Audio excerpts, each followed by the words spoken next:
সন্তানের ভবিষ্যৎ সুখে ভরিয়ে তোলার চেষ্টা এই তো প্রত্যেক মাতা পিতার প্রথম কর্তব্য।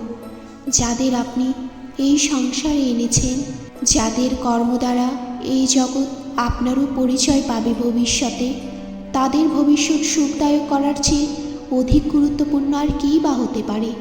কিন্তু সুখ আর সুরক্ষা এসব কি মানুষের কর্ম থেকেই প্রাপ্ত হয় না?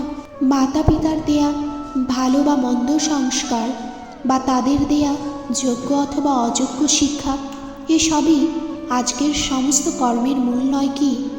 সংস্কার আর শিক্ষা থেকে তৈরি হয় মানুষের চরিত্র, অর্থাৎ মাতা পিতা নিজের সন্তানদের যেমন চরিত্র নির্মাণ করেন তেমনই হয় তাদের ভবিষ্যৎ।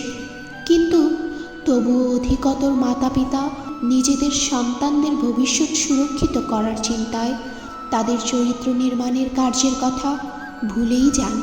বস্তুত যে মাতা পিতা কেবল নিজেদের সন্তানদের ভবিষ্যৎ চিন্তা করেন তাদের সন্তানদের কোনো লাভ হয় না। কিন্তু যে মাতা পিতা নিজের সন্তানের ভবিষ্যৎ নয় তার চরিত্রের নির্মাণ করেন সেই সন্তানের প্রশস্তি বিশ্ব সংসার করে।